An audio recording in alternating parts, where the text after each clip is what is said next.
Talk. Characteristics. 1840. Be inspired with the belief that life is a great and noble calling, not a mean and groveling thing that we are to shuffle through as we can, but an elevated and lofty destiny. Gladstone, 112. It is the business of biography to depict a physiognomy and not to analyze a type.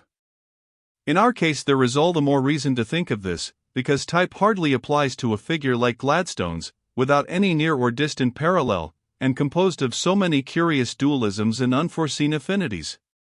Truly was it said of Fenelon, that half of him would be a great man, and would stand out more clearly as a great man than does the whole, because it would be simpler.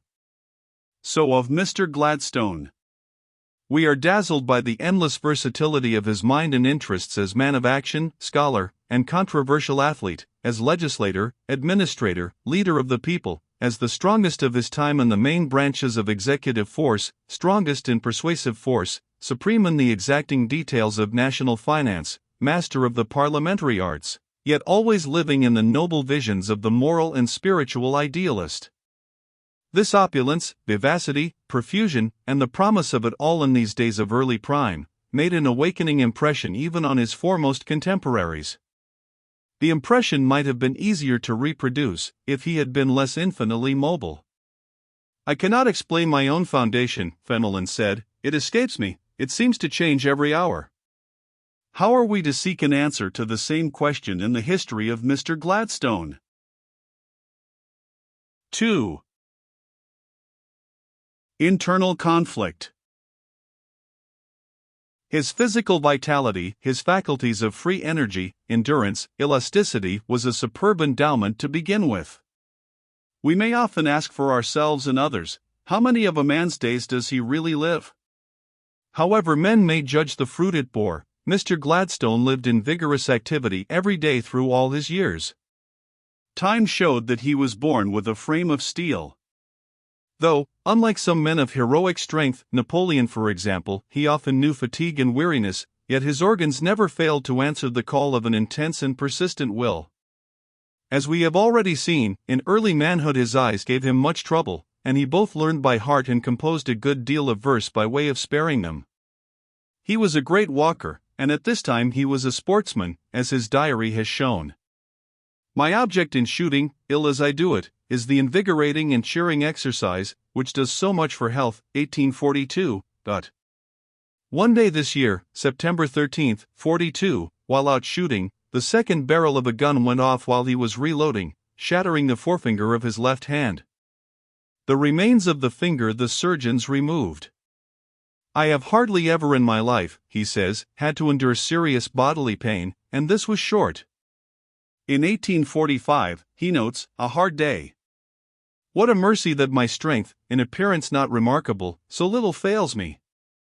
In the autumn of 1853 he was able to record 8 or 9 days of bed illness, the longest since I had the scarlet fever at 9 or 10 years old. It was the same all through. His bodily strength was in fact to prove extraordinary, and was no secondary element in the long and strenuous course now opening before him. Not second to vigor of physical organization, perhaps, if we only knew all the secrets of mind and matter, even connected with this vigor was strength and steadfastness of will.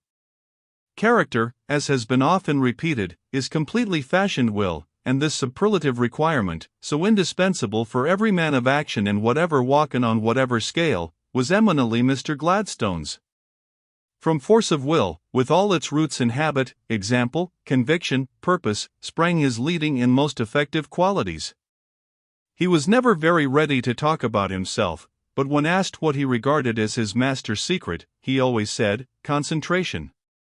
Slackness of mind, vacuity of mind, the wheels of the mind revolving without biting the rails of the subject, were insupportable. Such habits were of the family of faint-heartedness, which he abhorred.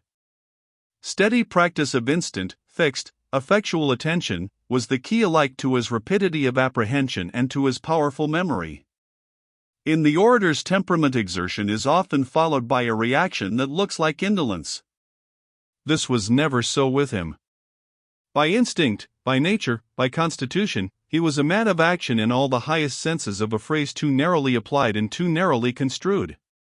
The currents of demonic energy seemed never to stop, the vivid susceptibility to impressions never to grow dull. He was an idealist, yet always applying ideals to their purposes in act. Toil was his native element, and though he found himself possessed of many inborn gifts, he was never visited by the dream so fatal to many a well-laden argosy, that genius alone does all.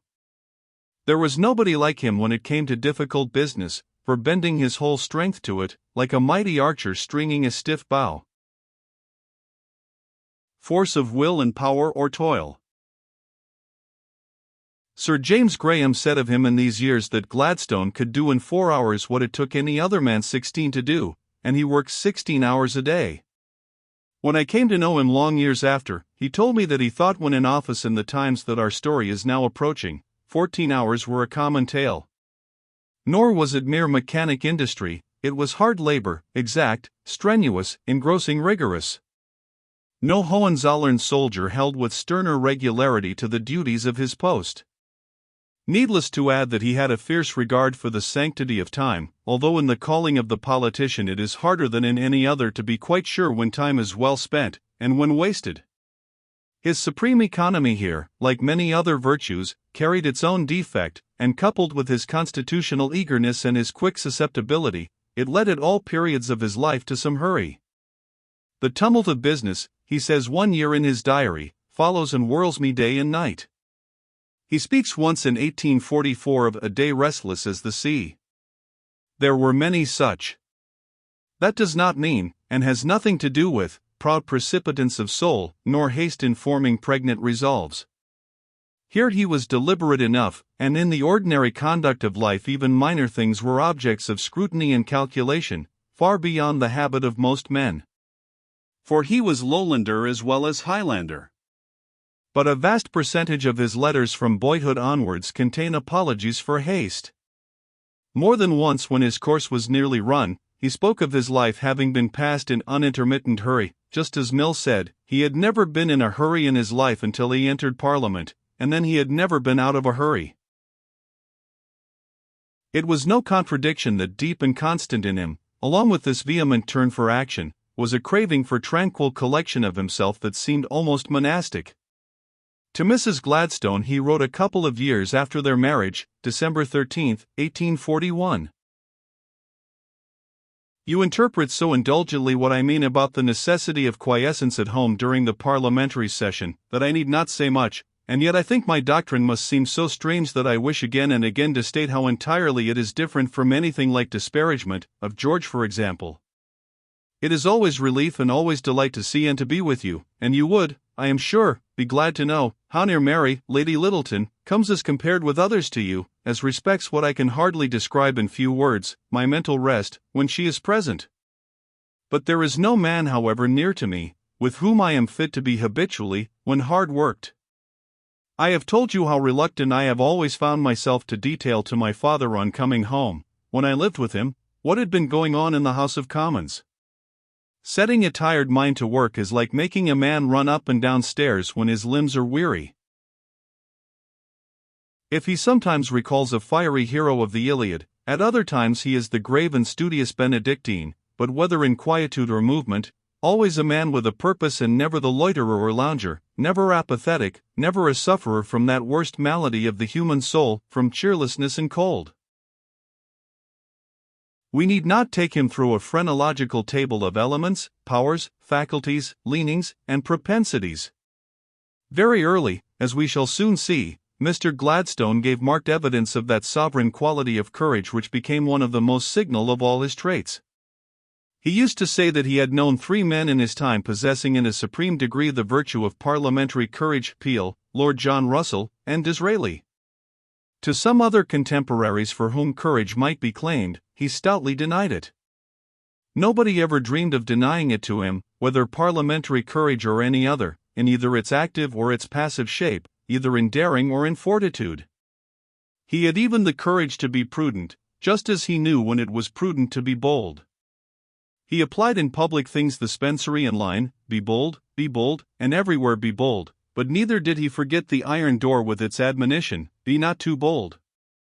The great Condé, when complimented on his courage, always said that he took good care never to call upon it unless the occasion were absolutely necessary.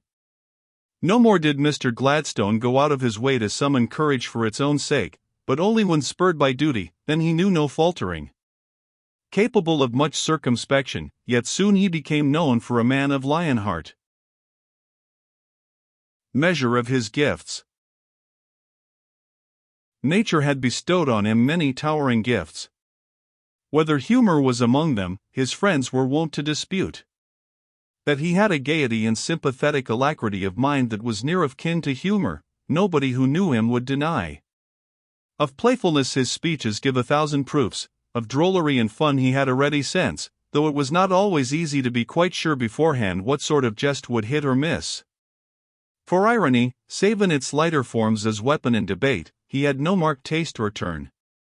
But he delighted in good comedy, and he reproached me severely for caring less than one ought to do for the merry wives of Windsor. Had he imagination? In its high literary and poetic form he rose to few conspicuous flights, such, for example, as Burke's descent of Hyder Ali upon the Carnatic. In vast and fantastic conceptions such as arose from time to time in the brain of Napoleon, he had no part or lot. But in force of moral and political imagination, in bold, excursive range, in the faculty of illuminating practical and objective calculations with lofty ideals of the strength of states, the happiness of peoples, the whole structure of good government, he has had no superior among the rulers of England. His very ardor of temperament gave him imagination. He felt as if everybody who listened to him in a great audience was equally fired with his own energy of sympathy, indignation, conviction, and was transported by the same emotion that thrilled through himself. All this, however, did not fully manifest itself at this time, nor for some years to come. Strength of will found scope for exercise where some would not discover the need for it. In native capacity for righteous anger he abounded. The flame soon kindled, and it was no fire of straw, but it did not master him. Mrs. Gladstone once said to me, 1891, that whoever writes his life must remember that he had two sides, one impetuous, impatient, irrestrainable, the other all self-control, able to dismiss all but the great central aim, able to put aside what is weakening or disturbing, that he achieved this self-mastery, and had succeeded in the struggle ever since he was 3 or 24, first by the natural power of his character, and second by incessant wrestling in prayer that had been abundantly answered. Problems of compromise are of the essence of the parliamentary and cabinet system, and for some years at any rate he was more than a little restive when they confronted him. Though in the time to come he had abundant difference with colleagues, he had all the virtues needed for political cooperation, as Cobden, Bright, and Mill had them, nor did he ever mistake for courage or independence the unhappy preference for having a party or an opinion exclusively to oneself. What is wanted above all things, he said, in the business of joint counsel, is the faculty of making many one, of throwing the mind into the common stock. 113. This was a favorite phrase with him for that power of working with other people, without which a man would do well to stand aside from public affairs. He used to say that of all the men he had ever known, Sir George Grey had most of this capacity for throwing his mind into joint stock. The demands of joint stock he never took to mean the quenching of the duty in a man to have a mind of his own. He was always amused by the recollection of somebody at Oxford, a Regius Professor of Divinity, I am sorry to say, who was accustomed to define taste as a faculty of coinciding with the opinion of the majority. Hard as he strove for a broad basis in general theory and high abstract principle, yet always aiming at practical ends, he kept in sight the opportune. Nobody knew better the truth, so disastrously neglected by politicians who otherwise would be the very salt of the earth, that not all questions are for all times. For my part, Mr. Gladstone said, I have not been so happy, at any time of my life, as to be able sufficiently to adjust the proper conditions of handling any difficult question, until the question itself was at the door. 114. He could not readily apply himself to topics outside of those with which he chanced at the moment to be engrossed. Can you not wait? Is it necessary to consider now? That was part of his concentration. Nor did he fly at a piece of business, deal with it, then let it fall from his grasp. It became part of him. If circumstances brought it again into his vicinity, they found him instantly ready, with a prompt continuity that is no small element of power in public business. How little elastic and self-confident at heart he was in some of his moods in early manhood, we discern in the curious language of a letter to his brother-in-law Littleton in 1840. It is my nature to lean not so much on the applause as upon the assent of others to a degree which perhaps I do not show, from that sense of weakness and utter inadequacy to my work which never ceases to attend me while I am engaged upon these subjects. I wish you knew the state of total impotence to which I should be reduced if there were no echo to the accents of my own voice. I go through my labor, such as it is, not by a genuine elasticity of spirit, but by a plodding movement only just able to contend with inert force, and in the midst of a life which indeed has little claim to be called active, yet is broken this way and that into 1,000 small details, certainly unfavorable to calm and continuity of thought. Here we have a glimpse of a singular vein peculiarly rare and ardent genius at 30, but disclosing its traces in Mr. Gladstone even in his ripest years. As orator. Was this the instinct of the orator? For it was in the noble arts of oratory that nature had been most lavish, and in them he rose to be consummate. The sympathy and assent of which he speaks are a part of oratorical inspiration, and even if such sympathy be but superficial, the highest efforts of oratorical genius take it for granted. The work of the orator, he once wrote, from its very inception is inextricably mixed up with practice. It is cast in the mold offered to him by the mind of his hearers. It is an influence principally received from his audience, so to speak, in vapor, which he pours back upon them in a flood. The sympathy and concurrence of his time is, with his own mind, joint parent of the work. He cannot follow nor frame ideals, his choices, to be what his age will have him, what it requires in order to be moved by him, or else not to be at all. 115. Among Mr. Gladstone's physical advantages for bearing the orator's scepter were a voice of singular fullness, depth, and variety of tone, a falcon's eye with strange imperious flash, features mobile, expressive, and with lively play, a great actor's command of gesture, bold, sweeping, natural, unforced, without exaggeration or a trace of melodrama. His pose was easy, alert, erect. To these endowments of external mien was joined the gift and the glory of words. They were not sought, they came. Whether the task were reasoning or exposition or expostulation, the copious springs never failed. Nature had thus done much for him, but he superadded ungrudging labor. Later in life he proffered to a correspondent a set of suggestions on the art of speaking. 1. Study plainness of language, always preferring the simpler word. 2. Shortness of sentences. 3. Distinctness of articulation. 4. Test and question your own arguments beforehand, not waiting for critic or opponent. 5. Seek a thorough digestion of, and familiarity with, your subject, and rely mainly on these to prompt the proper words. 6. Remember that if you are to sway an audience you must, besides thinking out your matter, watch them all along. March 20, 1875. The first and second of these rules hardly fit his own style. Yet he had seriously studied from early days the devices of a speaker's training. I find copied into a little notebook many of the precepts and maxims of Quintilian on the making of an orator. So too from Cicero's De Orator, including the words put into the mouth of Catullus, that nobody can attain the glory of eloquence without the height of zeal and toil and knowledge. 116. Zeal and toil and knowledge, working with an inborn faculty of powerful expression, here was the double clue. He never forgot the Ciceronian truth that the orator is not made by the tongue alone, as if it were a sword sharpened on a whetstone or hammered on an anvil, but by having a mind well filled with a free supply of high and various matter. 117. His eloquence was inextricably mixed up with practice. An old Whig listening to one of his budget speeches said with a touch of bitterness, Oxford on the surface, but Liverpool below. No bad combination. He once had a lesson from Sir Robert Peel. Mr. Gladstone, being about to reply in debate, turned to his chief and said, "Shall I be short and concise?" "No," was the answer, "be long and diffuse." It is all important in the House of Commons to state your case in many different ways, so as to produce an effect on men of many ways of thinking. In discussing Macaulay, Sir Francis Baring, an able and unbiased judge, advised a junior, 1860, about patterns for the parliamentary aspirant. "Gladstone is to my mind a much better model for speaking. I mean, he is happier in joining great eloquence and selection of words and rhetoric, if you will, with a style not a bit above debate. It does not smell of the oil." Of course there has been plenty of labor, and that not of today but during a whole life. Nothing could be truer.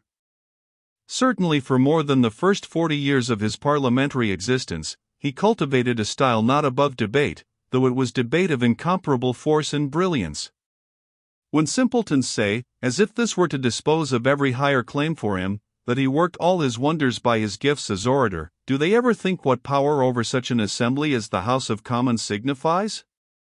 Here, and it was not until he had been for 30 years and more in Parliament that he betook himself largely to the efforts of the platform. Here he was addressing men of the world, some of them the flower of English education and intellectual accomplishment, experts in all the high practical lines of life, bankers, merchants, lawyers, captains of industry in every walk, men trained in the wide experience and high responsibilities of public office, lynx-eyed rivals and opponents. Is this the scene, or were these the men, for the triumphs of the barren rhetorician and the sophist, whose words have no true relation to the facts? Where could general mental strength be better tested? As a matter of history, most of those who have held the place of leading minister in the House of Commons have hardly been orators at all, any more than Washington and Jefferson were orators. Mr. Gladstone conquered the House, because he was saturated with a subject and its arguments, because he could state and enforce his case, because he plainly believed every word he said, and earnestly wished to press the same belief into the minds of his hearers, finally because he was from the first an eager and a powerful athlete. The man who, listening to his adversary, asks of his contention, "Is this true?" is a lost debater, just as a soldier would be lost who on the day of battle should bethink him that the enemy's cause might after all perhaps be just. The debater does not ask, "Is this true?" He asks, "What is the answer to this? How can I most surely floor him?" Lord Coleridge inquired of Mr. Gladstone whether he ever felt nervous in public speaking. In opening a subject often, Mr. Gladstone answered, in reply never. Yet with this inborn readiness for combat, nobody was less addicted to aggression or provocation. It was with him a salutary maxim that, if you have unpalatable opinions to declare, you should not make them more unpalatable by the way of expressing them. In his earlier years he did not often speak with passion. "This morning," a famous divine once said, "I preached a sermon all flames." Mr. Gladstone sometimes made speeches of that cast, but not frequently, I think, until the 70s. Meanwhile he impressed the House by his nobility, his sincerity, his simplicity, for there is plenty of evidence besides Mr. Gladstone's case, that simplicity of character is no hindrance to subtlety of intellect. Contemporaries in these opening years describe his parliamentary manners as much in his favor. His countenance, they say, is mild and pleasant, and has a high intellectual expression. His eyes are clear and quick. His eyebrows are dark and rather prominent. There is not a dandy in the House but envies his fine head of jet black hair. Mr. Gladstone's gesture is varied, but not violent. When he rises, he generally puts both his hands behind his back, and having there suffered them to embrace each other for a short time, he unclasps them, and allows them to drop on either side. They are not permitted to remain long in that locality before you see them again close together, and hanging down before him. 118. Other critics say that his air and voice are too abstract, and you catch the sound as though he were communing with himself. It is as though you saw a bright picture through a filmy veil. His countenance, without being strictly handsome, is highly intellectual. His pale complexion, slightly tinged with olive, and dark hair, cut rather close to his head, with an eye of remarkable depth, still more impress you with the abstracted character of his disposition. The expression of his face would be somber were it not for the striking eye, which has a remarkable fascination. His triumphs as a debater are achieved not by the aid of the passions, as with Sir James Graham, or with Mr. Shile, not of prejudice and fallacy, as with Robert Peel, not with imagination and high seductive coloring, as with Mr. Macaulay, but of pure reason. He prevails by that subdued earnestness which results from deep religious feelings, and is not fitted for the more usual and more stormy functions of a public speaker. 119. 3. Action his field. We are not to think of him as prophet, seer, poet, founder of a system, or great-born man of letters like Gibbon, Macaulay, Carlyle. Of these characters he was none, though he had warmth and height of genius to comprehend the value of them all, and what was more curious, his oratory and his acts touched them and their work in such a way that men were always tempted to apply to him standards that belonged to them. His calling was a different one, and he was wont to appraise it lower. His field lay in working the institutions of his country. Whether he would have played a part as splendid in the position of a high ruling ecclesiastic, if the times had allowed such a personage, we cannot tell. Perhaps he had not imperious immobility enough. Nor whether he would have made a judge of the loftier order. Perhaps his mind was too addicted to subtle distinctions, and not likely to give a solid adherence to broad principles of law. A superb advocate? An evangelist, as irresistible as Wesley or as Whitefield? What matters it? All agree that more magnificent power of mind was never placed at the service of the British Senate.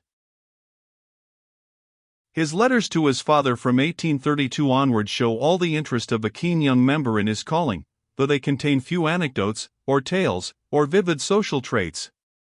Of political gossip, he admits to his father, 1843, "You always find me barren enough." What comes out in all his letters to his kinsfolk is his unbounded willingness to take trouble in order to spare others. Even in prolonged and intricate money transactions, of which we shall see something later, transactions of all others the most apt to produce irritation, not an accent of impatience or dispute escapes him, though the guarded firmness of his language marks the steadfast self-control. We may say of Mr. Gladstone that nobody ever had less to repent of from that worst waste in human life that comes of unkindness. Kingsley noticed, with some wonder, how he never allowed the magnitude and multiplicity of his labors to excuse him from any of the minor charities and courtesies of life. Active hatred of cruelty, injustice, and oppression is perhaps the main difference between a good man and a bad one, and here Mr. Gladstone was sublime. Yet though anger burned fiercely in him over wrong, nobody was more chary of passing moral censures. What he said of himself in 1842, when he was 33, held good to the end. Nothing grows upon me so much with lengthening life as the sense of the difficulties, or rather the impossibilities, with which we are beset whenever we attempt to take to ourselves the functions of the eternal judge, except in reference to ourselves where judgment is committed to us, and to form any accurate idea of relative merit and demerit, good and evil, in actions. The shades of the rainbow are not so nice, and the sands of the seashore are not such a multitude, as are all the subtle, shifting, blending forms of thought and of circumstances that go to determine the character of us and of our acts. But there is one that seeth plainly and judgeth righteously. His silences. This was only one side of Mr. Gladstone's many silences. To talk of the silences of the most copious and incessant speaker and writer of his time may seem a paradox. Yet in this fluent orator, this untiring penman, this eager and most sociable talker at the dinner table or on friendly walks, was a singular faculty of self-containment and reserve. Quick to notice, as he was, and acutely observant of much that might have been expected to escape him, he still kept as much locked up within as he so liberally gave out. Bulwer Lytton was at one time, as is well known, addicted to the study of medieval magic, occult power, and the conjunctions of the heavenly bodies, and among other figures he one day amused himself by casting the horoscope of Mr. Gladstone, 1860. To him the astrologer's son sent it. Like most of such things, the horoscope has one or two ingenious hits and a dozen nonsensical misses. But one curious sentence declares Mr. Gladstone to be at heart a solitary man. Here I have often thought that the stars knew what they were about. Whether Mr. Gladstone ever became what is called a good judge of men, it would be hard to say. Such characters are not common even among parliamentary leaders. They do not always care to take the trouble. The name is too commonly reserved for those who think dubiously or downright ill of their fellow creatures. Those who are accustomed to make most of knowing men do their best to convince us that men are hardly worth knowing. This was not Mr. Gladstone's way. Like Lord Aberdeen, he had a marked habit of believing people. It was part of his simplicity. His life was a curious union of ceaseless contention and inviolable charity, a true charity, having nothing in common with a lazy spirit of unconcern. He knew men well enough, at least, to have found out that none gains such ascendancy over them as he who appeals to what is the nobler part in human nature. Nesters of the Whigs used to wonder how so much imagination, invention, courage, knowledge, diligence, all the qualities that seem to make an orator and a statesman, could be neutralized by the want of a sound overruling judgment. They said that Gladstone's faculties were like an army without a general, or a jury without guidance from the bench, 120, yet when the time came, this army without a general won the crowning victories of the epoch, and for 20 years the chief findings of this jury without a judge proved to be the verdicts of the nation. It is not easy for those less extraordinarily constituted to realize the vigor of soul that maintained an inner life in all its absorbing exaltation day after day, year after year, decade after decade, amid the ever-swelling rush of urgent secular affairs. Immersed in active responsibility for momentous secular things, he never lost the breath of what was to him a diviner ether. Habitually he strove for the lofty uplands where political and moral ideas meet. Even in those days he struck all who came into contact with him by a goodness and elevation that matched the activity and power of his mind. His political career might seem doubtful, but there was no doubt about the man. One of the most interesting of his notes about his own growth is this: